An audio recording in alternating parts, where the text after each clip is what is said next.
오늘은 고난을 사용하시는 하나님과의 씨름에 대해서 은혜 받고자 합니다. 그러면 고난이라는 것은 무엇이며 하나님께서 어떻게 그것을 사용하시는가와 그리고 하나님과의 씨름은 어떻게 하는 것인가에 대해서 함께 공부해 보고자 합니다. 에베소서 5장 31절 32절에 보시면 이러므로 사람이 부모를 떠나 그 아내와 합하여 그 둘이 한 몸이 될지라 이 비밀이 크도다. 내가 그리스도와 교회에 대해서 말하노라. 그래서 그 교회란 것은 1차적으로 가정을 얘기합니다. 가족은 삶의 기본 단위입니다. 그러니까 그리스도인들은 일상생활을 통해서 예수 그리스도의 정인의 역할을 해야 합니다.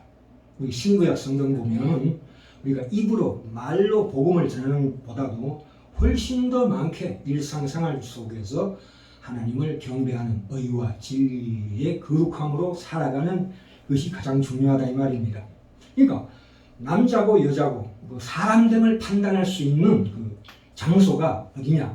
가정인데 사람의 진정한 성품을 알 수 있는 곳이 바로 가정이다 이 말입니다.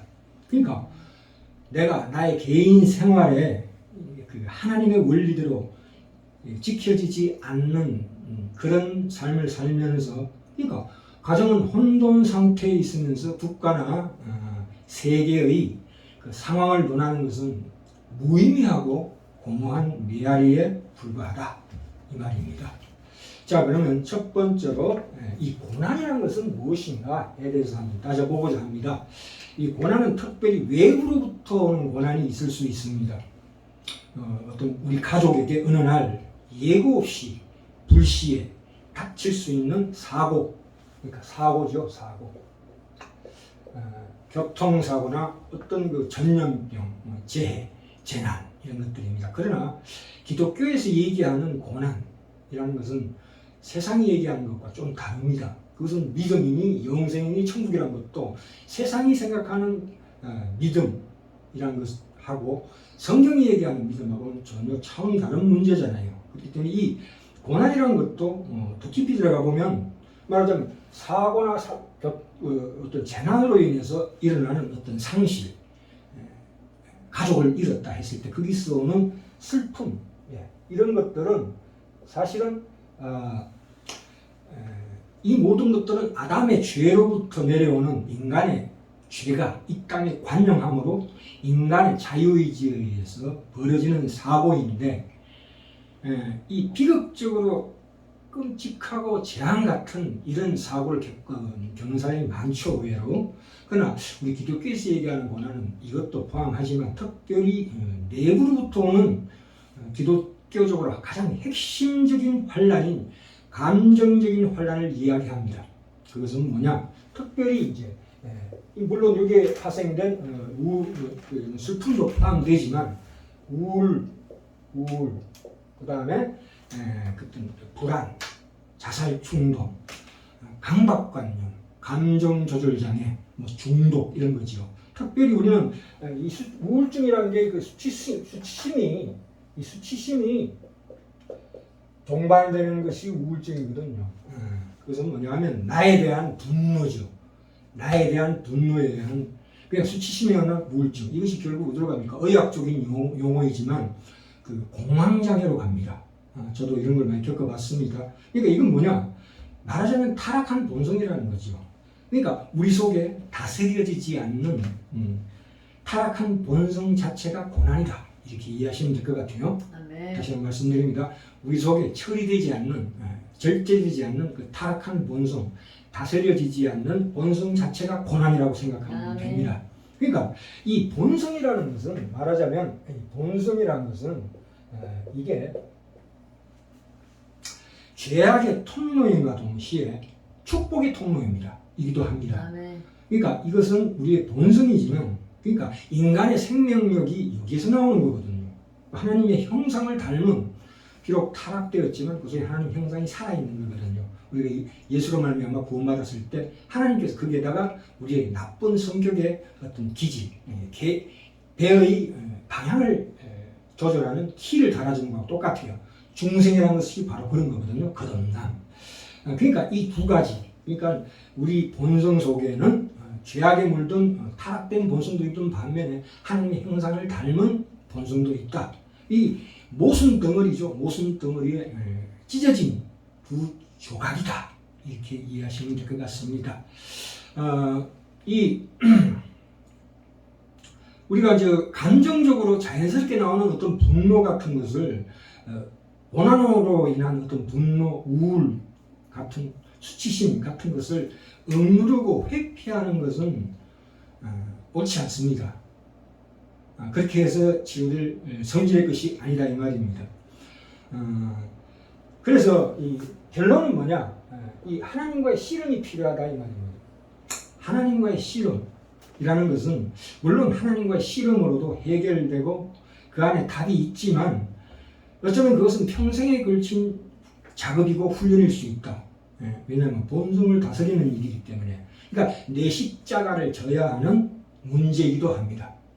우리가 이제 하나님이 볼 수 있고 이해할 수 있는 뜻, 말하자면 밝혀진 뜻이죠. 이 밝혀진 뜻은 뭡니까?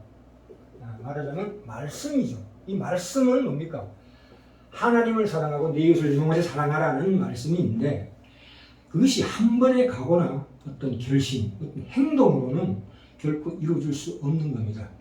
계속 지속적이고 점진적인 과정을 통해서 이루어질 수밖에 없는 하나님의 진리의 말씀이라고 보시면 됩니다. 하나님의 볼 수 있고 이해할 수 있는 말씀, 그러니까 밝혀진 뜻이죠. 그러나 이 고난이라는 것은 말하자면 어디에서 오는가 하면 인간, 아까도 말씀드렸지만 고난을 하나님께서 일으키시진 않습니다.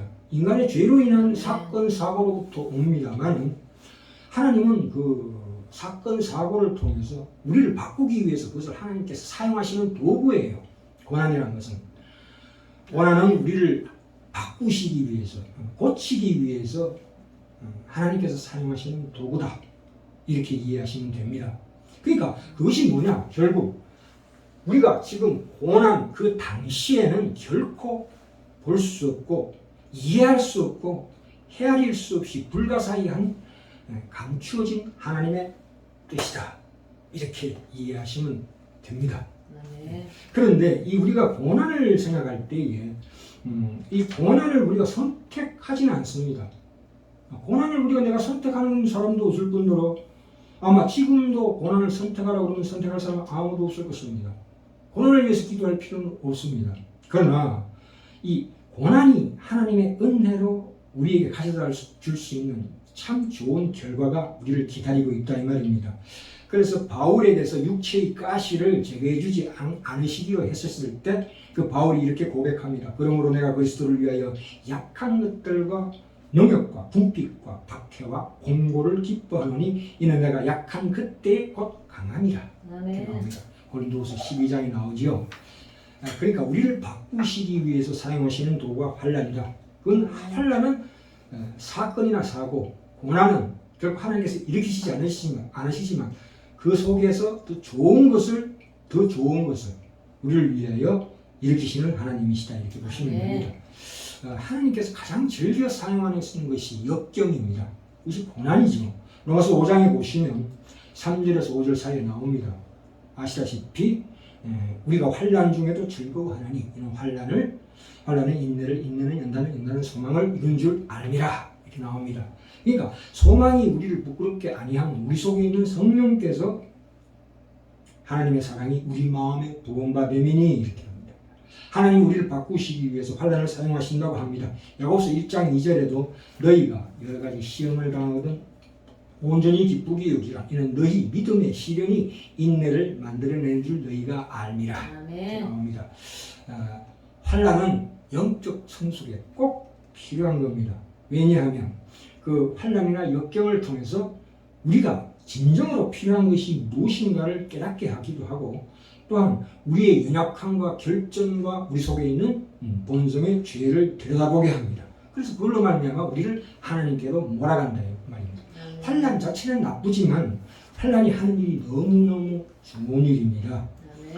그래서 이 믿음이라는 것도 하나님 주시는 믿음이 있지만 우리가 쌓아가는 믿음이 있는 거예요. 그렇죠? 그건 예전에 말씀드렸습니다. 믿음으로 사는 법을 배우는 이 아주 힘듭니다. 이 힘든 훈련을 우리가 받아야 한다 이 말입니다. 그래서 저번 시간에 말씀드렸다시피 야곱과 요셉의 가정 이야기에서 여호와가 하나님께서 요셉과 항상 함께 하심으로 그의 삶이 형통했다 그랬는데 종으로 팔려가게 되죠. 그것이 우리가 보기에는 고난이고 그 당시에는 이해할 수 없고 볼 수 없고 헤아릴 수 없지만 하나님의 불가사의한 뜻이 거기 숨어 있다. 그래서 요셉이 종으로 팔려가지 않았으면 만약에 그 이스라엘 백성들은 기아로 7년 흉년으로 말미암아 기아로 다 없어질 수밖에 없는 그런 상황이었어요. 그래서 요셉을 야곱의 바로 앞에 세우게 하시는 하나님의 능력이요 지혜다. 그렇죠. 우리가 일반적인 그 어떤 교통사고나 어떤 전염병이나 이런 걸로 인해서 우리가 내 가족이 잃는 이 상실을 겪음으로써 우리 있는 그대로의 우리 모습을 다시 보게 한다 이 말입니다. 우리의 있는 모습 그대로의 모습이 뭡니까? 가식적으로 사는 모습이죠. 끊임없이 남에게 인정받으려고 그러고 사람들을 감동시키는 일에 어떤 정신을 팔고 있는 쓸데없는 일에 시간을 낭비하는 것을 내가 내 자신을 보게 됩니다. 병원에 종환자실에 누워서 무슨 생각나겠습니까? 내가 이렇게 살았던 것이 참으로 헛된 거였구나. 참으로 그런 생각을 하게 되죠. 물론 적당한 경쟁은 좋은 것이지만 그렇다 이 말입니다. 우리가 이 세상 삶 가운데서 열심히 성실하게 산다고 해서 이런 재난이나 사고를 막을 수는 없습니다. 고난은 우리가 택하지도 않을 뿐더러 그것은 우리가 태어나고 죽는 것과 같이 자연스럽게 찾아온다고 볼 수 있습니다. 우리가 전쟁을 찾아가고 해서 나의 미래를 알고자 하는 것은 그건 하나님의 뜻이 아닙니다. 하나님은 절대로 우리의 미래를 미리 알려주지 않으십니다. 그래서 우리가 꼭 명심해야 합니다. 왜냐하면 우리가 미래에 일어날 일을 나에게서 일어날 일을 가르쳐 준다면 그것이 나의 통제하에서 내 삶을 살아가게 하는 거기 때문에 자기의 일을 이루는 일이기 때문에 하나님은 절대로 그렇게 하시지 않습니다. 그래서 우리가 세상 가운데서 최악의 사고를 당했을지라도 그때마저도 그것이 이 타락한 세상에서 있을 수 있는 이 삶의 일부라고 인정하는 것이 가장 중요합니다. 그래서 이 고난이 내 삶에 주는 진정한 의미와 가치가 무엇인가를 마음속으로 깊이 하나님과 실험해야 합니다. 그래서 우리가 고난받을 당시에는 하나님이 아주 멀리 계시는 것 같고 혼돈이 지배할 것 같은 그 상황 속에서도 우리가 그분을 선택할 수 있는 힘을 가지고 있다는 사실이 중요하다 이 말입니다. 우리 현실은 고난이 있고 환난이 있는 상황이지만 그런 하나님의 이 세상을 다스리신다는 그 사실보다도 거기에 더 씌워져서 고난이 하나님을 못 만나게 하는 그런 위장한다고 그러죠. 어떤 질병 같은 것도 하나님의 축복이 가면을 쓰고 나타난다 이해하시면 됩니다. 우리가 예수 믿는 신자들에게는 질병이 축복입니다. 아멘. 역설적으로 얘기해서. 그것은 제 자신이 질병으로 인해서 깨달은 바입니다. 그 구약 성경에 나온 아까도 말씀드린 요셉 이야기는 그 하나님의 이 밝혀진 뜻과 감추어진 뜻의 차이를 잘 보여주는 것입니다. 그래서 이 요셉이 종으로 팔려가지 않았으면 이 요셉의 형들이 있죠.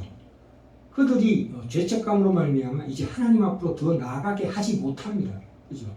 의와 성경 말씀 속에 있는 의와 충성, 이 고통스럽지만 꼭 배워야 하는 교훈을 형들이 얻지 못했을 것입니다. 마찬가지로 요셉도 역시 희생과 그 용서라는 덕목을 배울 수 없었을 것입니다. 이런 목적을 이루기 위해서 하나님께서 그 누구도 볼 수 없고 이해할 수 없는 계획을 이루시려고 그 결정을 이루시려고 기적적으로 일하셨다는 사실입니다. 그것 자체가 기적이다 이 말입니다. 그것이 감추어진 하나님의 헤아릴 수 없는 뜻이다. 그것은 십자가에서도 볼 수가 있습니다. 예수님이 십자가에 돌아가셨을 때까지 하나님의 뜻을 이해한 사람은 아무도 없습니다. 나중에 부활하고 난 다음에야 사도들이 그 과거를 돌아보면서 그 일이 하나님의 손안에 있었다를 깨닫습니다. 그러니까 빌라도나 이런 바리새인들로 인해서 예수님께서 십자가에 못 박히신 것도 다 하나님의 의도 안에 숨어 있었던 계획이었다 이렇게 보시면 됩니다. 그러니까 당시에는 그 일이 참으로 무의미하고 가치 없고 비극적이고 참으로 파괴적인 일처럼 보일지 모르지만 그 일에 나타난 결과를 볼 때에 하나님께서 그 둘 사이의 그 모순을 완벽하게 해결하시고 성경이 말하는 공의, 정의, 진실, 선 이런 것들이 하나가 되는 현장을 그 조각조각이 들어맞는 것을 우리가 볼 수 있다 이 말입니다. 자 이제 그러면 하나님의 씨름은 대한 단상을 우리가 따져보도록 하겠습니다. 시편에 나와 있다시피 우리가 우리의 감정을 하나님 앞에 솔직하게 토로하는 것은 참으로 귀한 겁니다.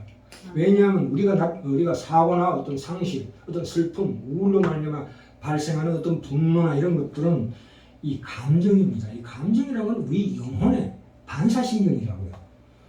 자연스러운 반응이라 이 말입니다. 누군가 우리를 배반하면 우리는 분노합니다. 그건 당연한 결과죠. 우리가 느끼는 감정이 중요한 게 아니라 그 느끼는 감정을 이제 어떻게 해야 되는가가 중요하다. 하나님께서는 이 세상에 일어나는 모든 일에 궁극적으로 책임을 지시는 분이십니다. 그럼에도 불구하고 우리가 이런 일이 일어났을 때, 아까도 말씀드린 이 우울증이라는 게 굉장히 중요한데요. 자신에 대한 분노의 결과입니다. 그것을 누구한테 풀어야 되느냐? 성경은 분명히 말하고 있습니다. 우리의 고통을 하나님께 털어놓으라고 말씀하고 계십니다.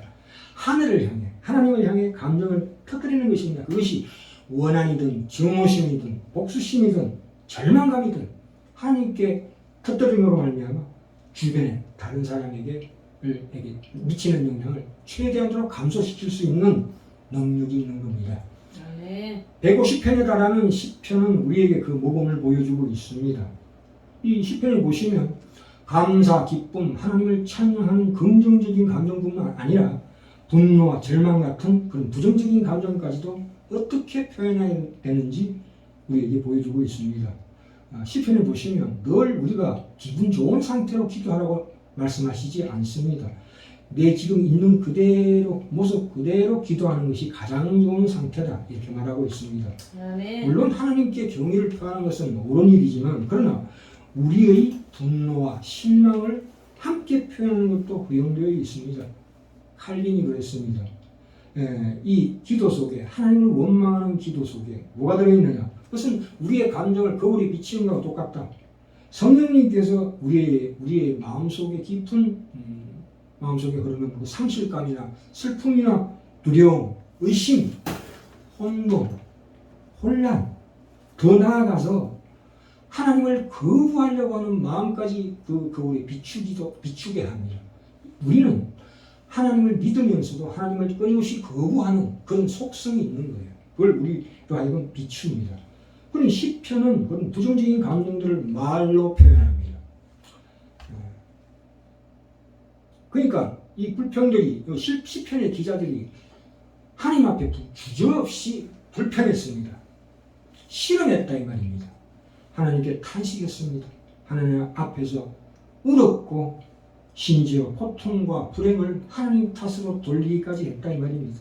그럼에도 불구하고 하나님은 긍휼하고 자비하시는 분이시고 무소부재하시고 강한 분이시라 크게 하나님께서 우리에게 사랑을 베풀어 주신다 이 말입니다. 우리가 이렇게 솔직하게 하나님 앞에 분노를 표출했을 때 하나님 결코 화를 내시는 분이 아니시다. 우리의 감정이 하나님께서는 그것이 기도로 바뀌기를 원하십니다. 자, 한번 볼까요? 시편에 특별히 한번 3편 봅시다. 3편 1절 2절 보시면 여호와여 나의 대적이 어찌 그리 많은지요. 일어나 나를 치는 자가 많소이다. 많은 사람이 있어 나를 가리켜 말하기를 저는 하나님께 도움을 얻지 못한다 하나이다. 그렇죠. 6장에 가볼까요? 6장에 보시면 6절 7절 내가 탄식함으로 곰핍하여 밤마다 눈물로 내 침상을 띄우며 내 혀를 적시나이다. 내 눈이 근심을 인하여 쇠하며 내 모든 대적을 인하여 어두웠나이다. 이렇게 네. 다윗이 고백하고 있습니다. 시편 10편에는 또 어떻습니까? 시편 1절 여호와여 어찌하여 멀리 서시며 어찌하여 환난 때 숨으시나이까. 이렇게 고백하는 시편 기자의 그 깊은 마음이 있습니다. 우리가 부모에게 끊임없이 원망과 불평을 쏟아놓죠. 엄마 미워 미워 미워. 하나님 우리 감정의 그 독한 독소가 하나님의 사랑이라는 그 넓고 깊고 높은 바다에서 희석될 수 있도록 우리 마음을 하나님께 털어놓는 것을 허락해 주십니다. 아멘. 고통과 불행을 하나님 탓으로 돌릴 수 있습니다. 아멘. 그래서 내 감정을 이제 어떻게 하지 않으면 안 되는 상황이 왔을 때는 반드시 하나님께 털어놓으시기를 바랍니다. 아멘. 이 시편은 하나님께 내가 감정을 털어놓는 데 필요한 어떤 표현들을 특별히 많이 제공하고 있습니다. 그래서 우리가 아까 우울증 공황장애라고 그랬지만 우울증 공황장애 특별히 이것들은 시편의 어떤 무덤이 흑암 이렇게 표현됩니다. 무덤이 흑암. 그리고 아까 시편 23편에 사망의 음침한 골짜기로 다닐지라 내가 해를 두려워하지 않을 것은 했을 때 사망의 음침한 골짜기가 바로 우울증이나 공황장애예요. 로마서 8장에도 나오죠. 높음이나 깊음이나 다른 어떤 피조물이라도 우리를 그리스도 예수의 사랑에서 결코 끊을 수 없으리라. 아멘. 이 말씀을 되뇌면서 이기시기 바랍니다. 우리 시편 22편 오늘 말씀을 한번 봅시다.